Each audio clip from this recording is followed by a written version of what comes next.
Bonjour à tous et bienvenue dans le 4e épisode de la quête du sens. Alors, on parlait lors des épisodes précédents de sens, de la recherche du pourquoi qui nous anime tous, en essayant de le défricher parmi différentes œuvres, du mythe de Sisyphe d'Albert Camus, au Petit Prince de Saint-Exupéry, en passant par Le Loup des steppes de Hermann Hesse.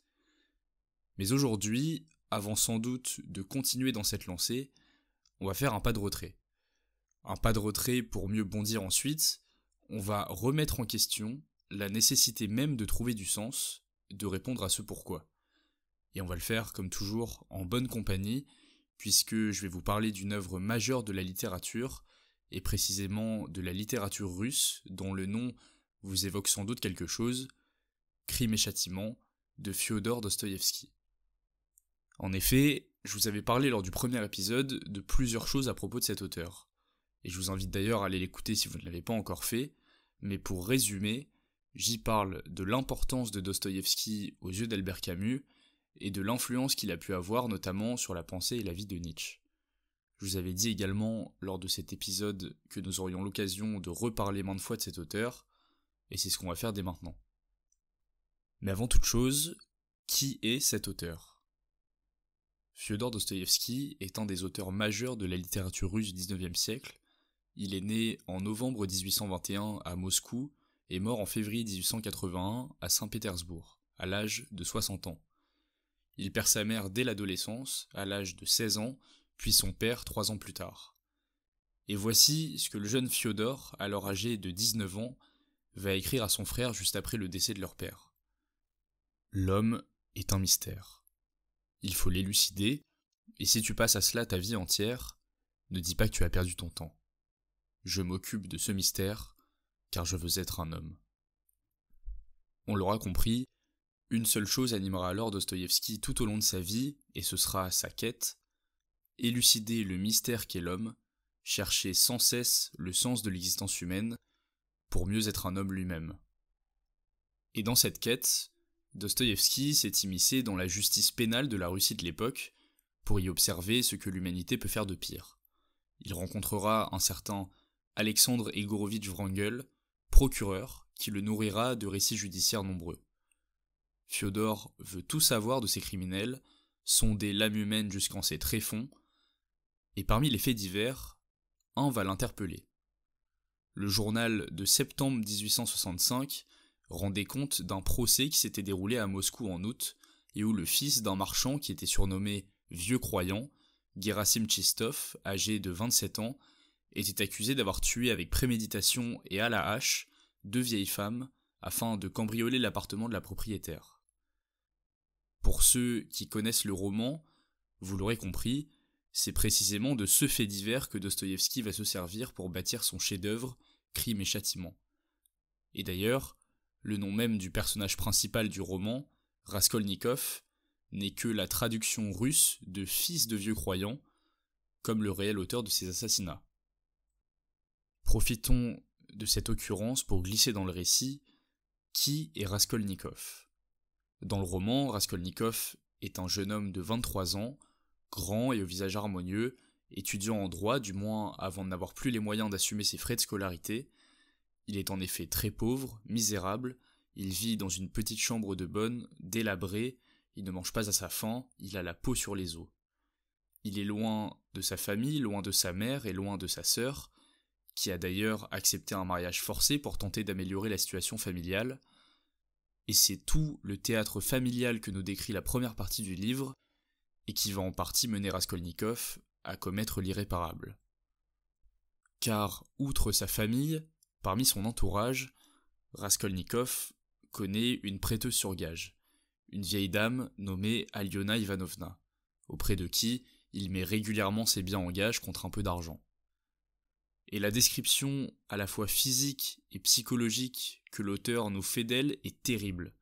Les yeux en vrille, un nez pointu, les cheveux grisonnants et reluisants d'huile, un cou long et mince comme une patte de poulet, qui escroque toujours le moindre sou à ses pauvres clients, et tient sa petite sœur, Lizaveta Ivanovna, dans la plus parfaite suggestion depuis des années maintenant. En bref, c'est la cible idéale.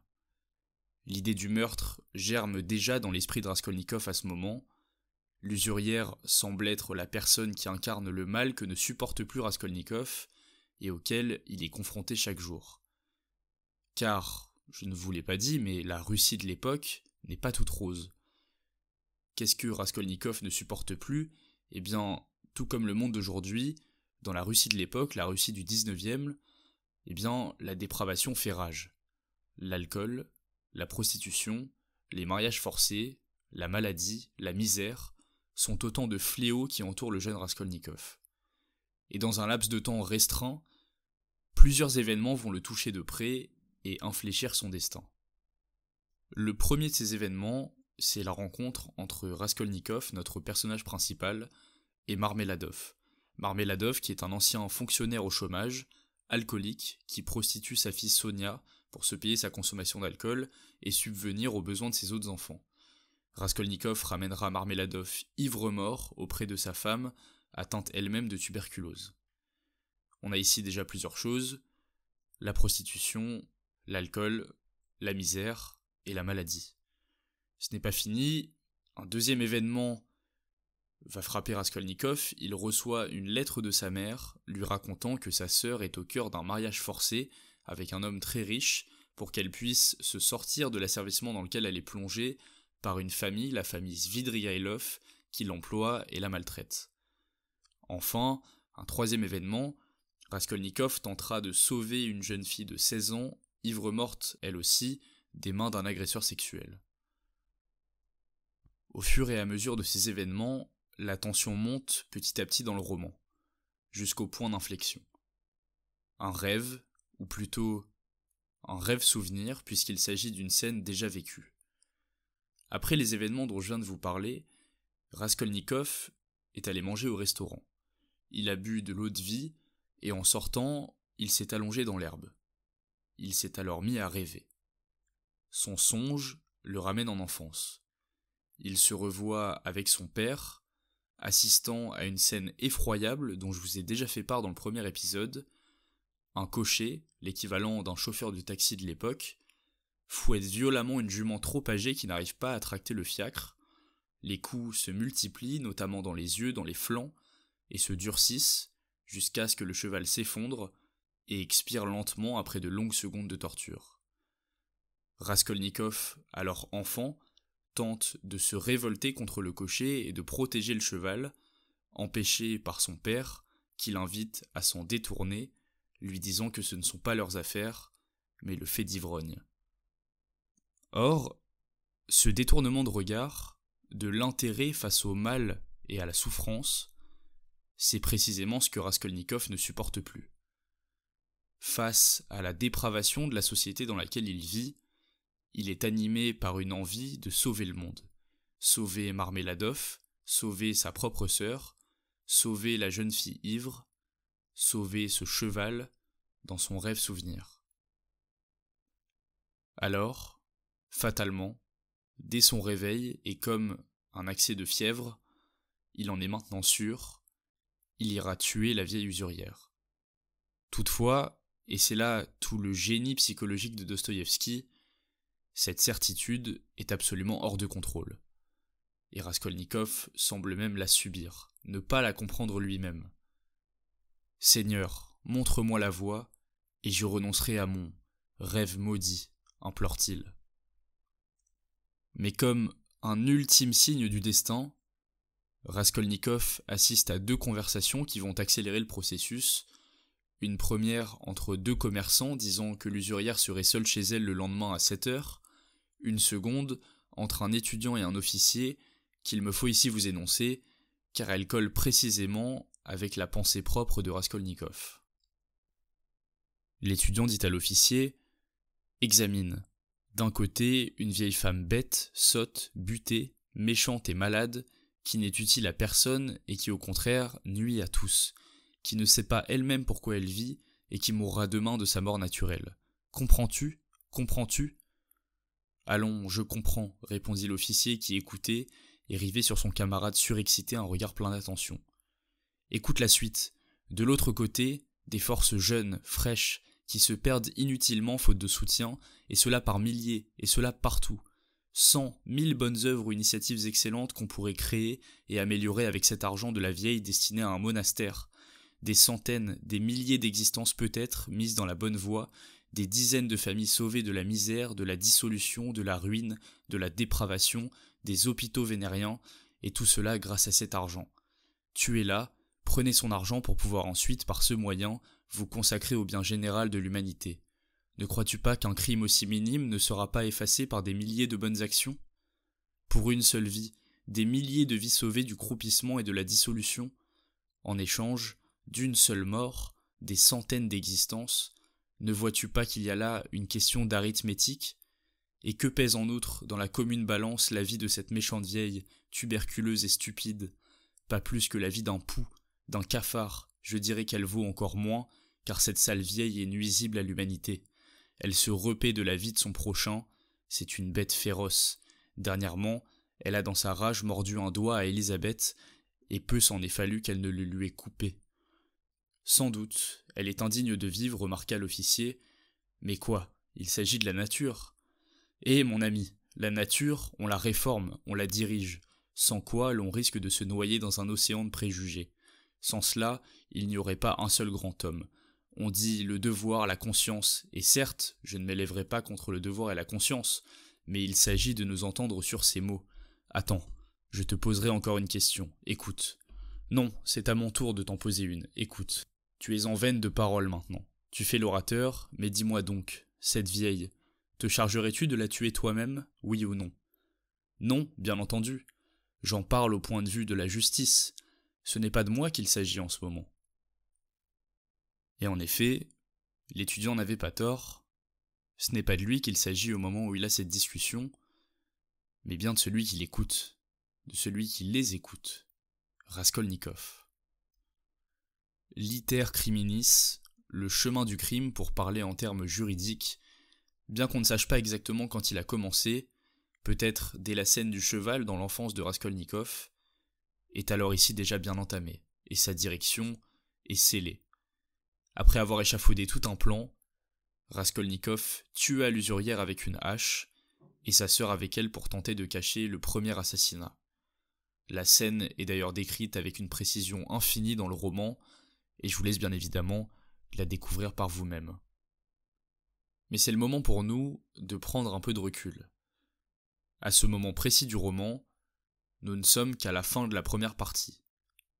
Que se passe-t-il après, vous demanderez-vous sûrement, dans les 5 autres parties ainsi que l'épilogue, alors que Raskolnikov a déjà commis son meurtre. Et vous savez, ça me fait penser à une anecdote personnelle. Alors que je passais des euros pour intégrer une école après des concours, je me suis retrouvé à parler de ce roman, et un des membres du jury qui ne l'avait manifestement pas lu, et croyant peut-être me piéger, me dit « Et donc, on sait qui est le tueur dès la première partie du livre, c'est quand même étrange, non ?» Eh bien non, c'est précisément toute la force de Crime et Châtiment, de moins s'attarder sur le crime que sur le châtiment du criminel. Car dans tout le reste du roman, Dostoïevski nous décrit, avec une finesse et une profondeur qui n'a, à mon sens, jamais été égalée, du moins de ce que j'ai pu lire, une longue descente aux enfers, celle d'un homme ayant franchi la limite morale ultime, celle qui nous retient d'ôter la vie, celle d'un homme ayant cru pouvoir s'affranchir de sa condition humaine, au nom d'un bien commun supposé, Raskolnikov a cru pouvoir exercer sa liberté pleine et entière, mais fut rattrapé par le poids de sa responsabilité. C'est d'ailleurs, au cours des autres parties du roman, que je vous laisserai également découvrir, qu'on est spectateur de 2 relations principales.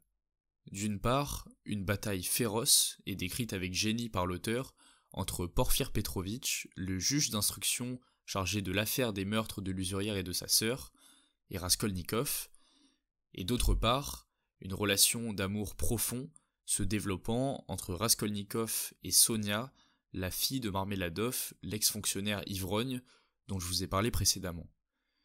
Ces 2 personnages donc, Porfir Petrovitch et Sonia, sont les véritables marqueurs du récit. Ils sont les marqueurs du récit en ce qu'ils vont petit à petit mener Raskolnikov sur le chemin de la rédemption. Et permettez-moi simplement, sans vous dévoiler tout ce qu'il se passe dans le roman, de vous parler de 2 choses.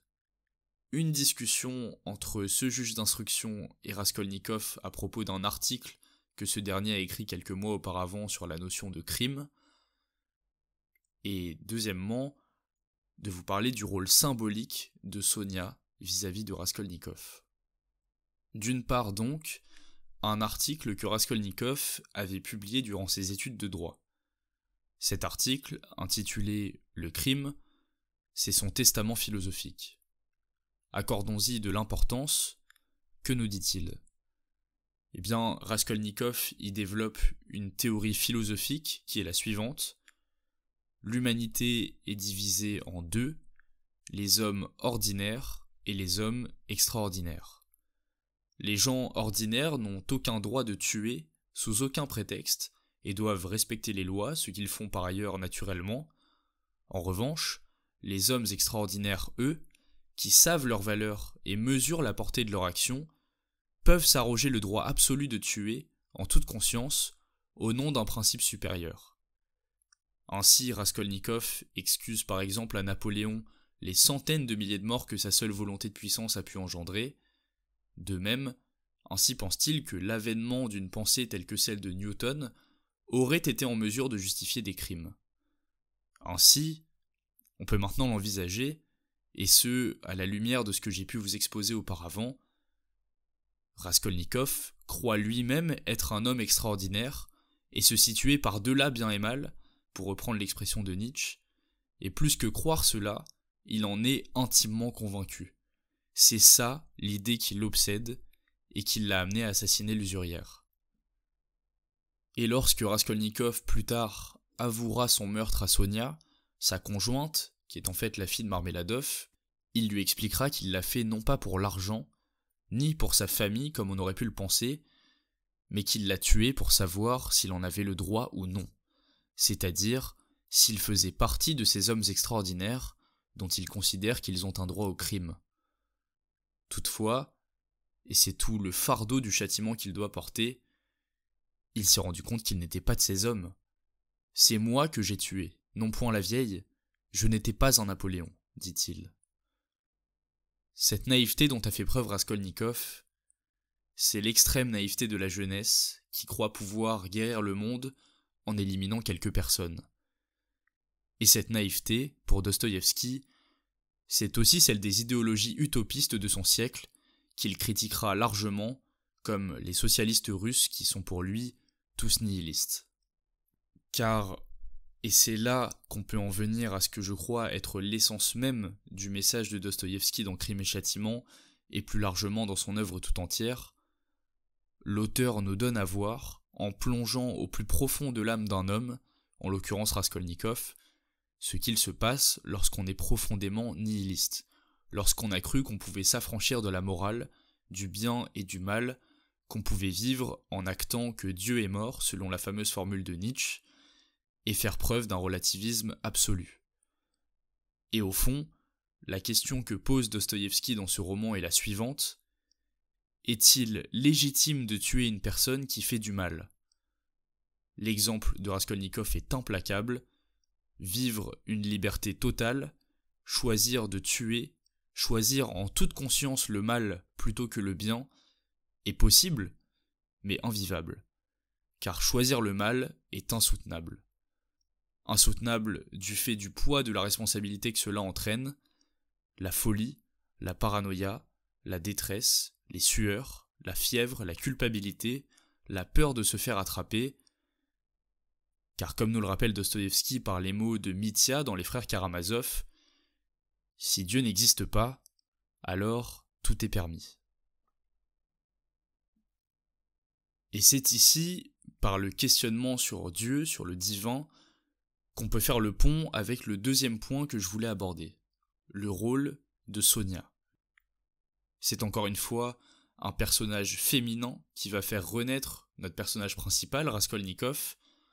Il s'agit de Sonia, dont l'étymologie même du prénom correspond à la sagesse. Elle est la fille de Marmeladov, qui, je vous le rappelle, l'a prostituée pour s'acheter de l'alcool et subvenir aux besoins de sa famille. Et malgré la débauche de sa vie, Sonia a le cœur profondément pur, du fait d'une foi chrétienne simple, mais ardente. Une foi qui d'ailleurs est totalement étrangère à Raskolnikov tout au long du roman, et de laquelle il semble même se moquer, ne manquant à aucun moment de souligner à Sonia l'absurdité de croire en Dieu, et de croire en un Dieu qui ne la protège même pas de sa condition déplorable. Mais cette même foi dont se raille Raskolnikov, c'est également celle qui va permettre à Sonia, alors même qu'elle est au courant des crimes de ce dernier, de faire preuve d'une infinie compassion et d'un amour sans faille à l'égard du jeune homme. Alors même qu'il pensait être perdu, Sonia lui apporte l'amour qu'il n'aurait jamais espéré mériter. Un sentiment qu'il ne connaissait plus depuis longtemps jaillit comme une vague dans son âme et l'adoucit d'un seul coup. Il ne lui résista pas. 2 larmes se formèrent sur ses yeux et se figèrent sur ses cils. Alors même qu'il avait voulu se croire homme extraordinaire, s'extraire du monde humain, Sonia l'a ramené dans la communauté des hommes. Et cet amour, c'est précisément l'amour christique auquel Dostoïevski semble tout le temps revenir comme solution à la damnation humaine, comme il le fait dans Les Frères Karamazov ou dans L'Idiot, qui sont des romans pour lesquels je consacrerai des épisodes à part entière. Sonia va donc encourager par tous les moyens Raskolnikov à avouer ses crimes à Porfir Petrovitch, le juge d'instruction. Et par sa bienveillance, par son amour, en voulant le ramener dans le monde des hommes, elle y parviendra. Raskolnikov a pourtant envisagé toutes les solutions, la fuite, le suicide, mais sans aller au bout. Il a même revécu dans un rêve terrifiant le meurtre de l'usurière, mais cette fois-ci, il ne parvint pas à la tuer, et pire que ça, alors qu'il venait de la frapper encore et encore dans son rêve, la vieille se tordait dans un rire silencieux qu'elle essayait d'étouffer de son mieux.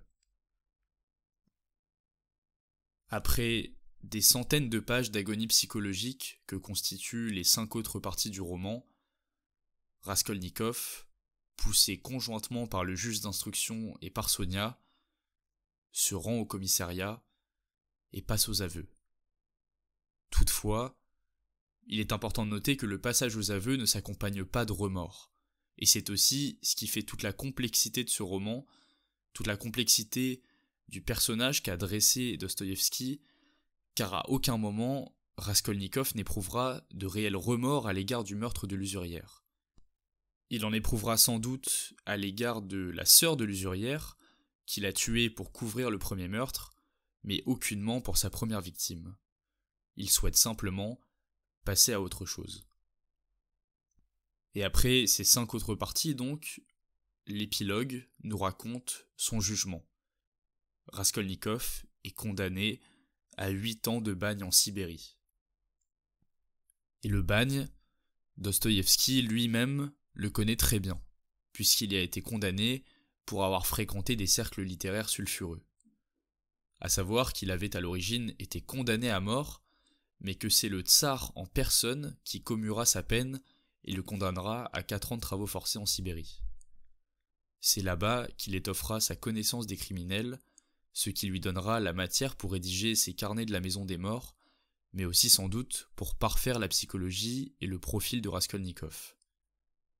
Fait anecdotique mais intéressant par ailleurs, sur le chemin du bagne, Dostoïevski et ses camarades ont rencontré des femmes qui leur ont offert du linge et surtout, fait marquant pour l'auteur, une Bible chacun. Cela n'est pas sans rappeler le personnage de Sonia, qui a initié Raskolnikov à l'évangile en lui lisant à sa demande le passage de la résurrection de Lazare plus tôt dans le roman, puis en lui apportant lorsqu'il était au bagne.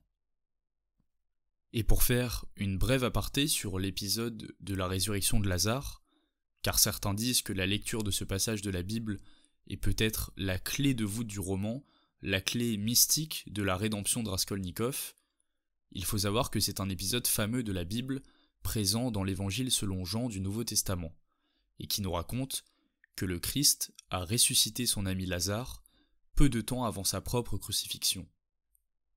Et dans Crime et Châtiment, l'ambiance dans laquelle Sonia a lu ce passage à Raskolnikov est décrite avec beaucoup de force. Le bout de chandelle qui s'était depuis longtemps consumé dans le chandelier cabossé éclairait vaguement dans cette misérable chambre l'assassin et la prostituée qui, chose étrange, se rencontraient pour la lecture du livre éternel. Et c'est après cette lecture que Raskolnikov réalisera sa solitude vis-à-vis du monde. « Je n'ai plus que toi », dit-il à Sonia, qui l'invite à fuir avec lui, car ils sont tous deux maudits, ils ont tous les deux transgressé une loi morale, l'un en tant qu'assassin, l'autre en tant que prostituée.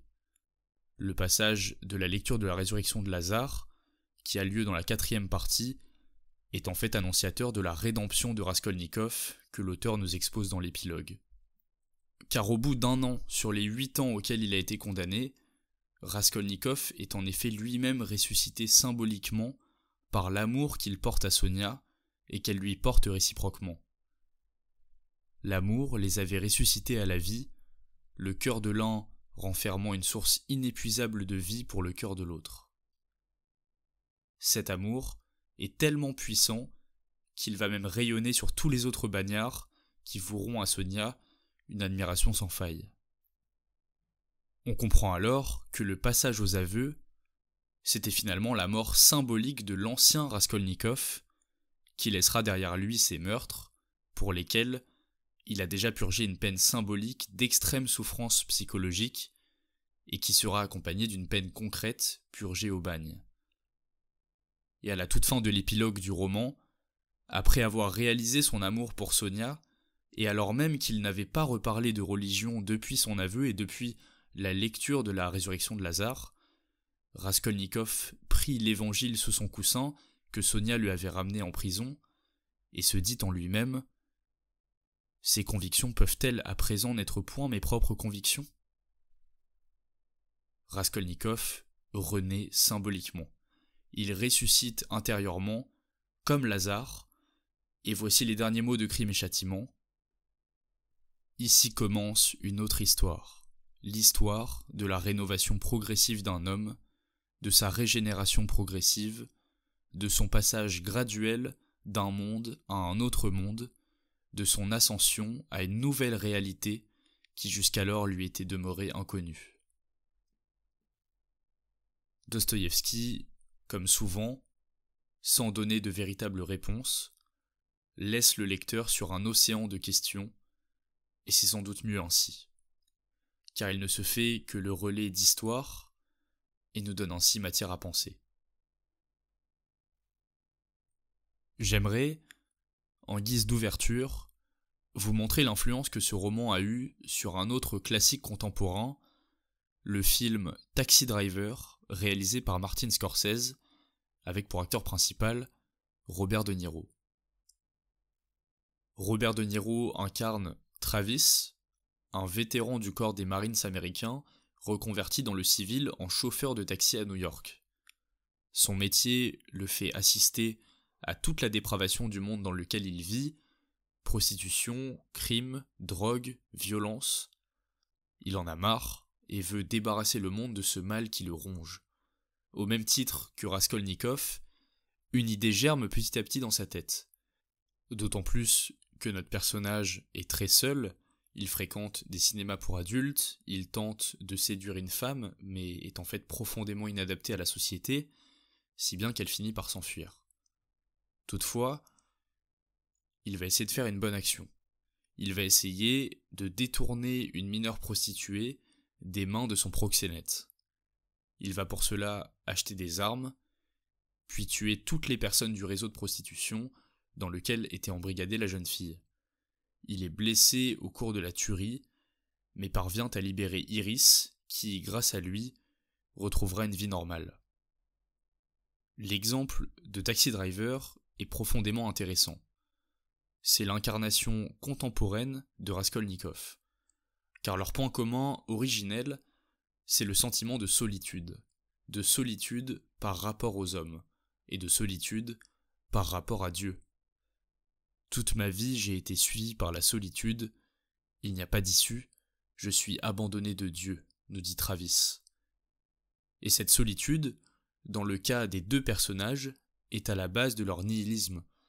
Ils sont exclus du monde des hommes, rejettent l'humanité et croient pouvoir se placer au-delà des autres. Voilà pourquoi il est intéressant de conclure sur le nihilisme, car cette notion philosophique a une pertinence qui semble transcender les lieux et les époques. Elle paraît aussi bien adaptée aux dérives de la société russe du XIXe siècle, dans laquelle elle trouve d'ailleurs son origine, qu'à certaines dérives de la société occidentale contemporaine. Les auteurs russes nous avaient en cela avertis des conséquences du rationalisme scientifique, du matérialisme et de l'individualisme naissant de la mort de Dieu. Mais de cela, je parlerai plus largement dans les prochains épisodes, consacrés à d'autres romans de Dostoïevski. En attendant, je vous laisse avec ce qui vient d'être dit. Prenez le temps, comme d'habitude, de repenser à tout cela, de réécouter s'il le faut, de prendre des notes, pour ancrer ce que j'essaie de vous transmettre dans votre mémoire, et vous l'approprier. Je vous invite évidemment à lire Crime et Châtiment, et plus largement à lire l'œuvre de Dostoïevski, dont je pense sincèrement qu'elle peut changer des vies, et c'est pour ça d'ailleurs que j'essaie de vous la transmettre en partie. J'en ferai d'ailleurs d'autres épisodes concernant les frères Karamazov, les démons, l'idiot ou encore les carnets du sous-sol qui arrivent très prochainement. Si l'épisode vous a plu, n'hésitez pas à aller écouter les autres épisodes, à liker, commenter, partager avec vos proches. N'hésitez pas également à me faire vos retours en commentaire que je lirai avec attention. Et pour rester au courant de mes actualités, je vous invite à me suivre sur Instagram, les liens sont en description. Vous pouvez également me suivre en vous abonnant sur YouTube, sur Spotify ou sur Apple Podcast. Je vous remercie de m'avoir écouté et à la prochaine.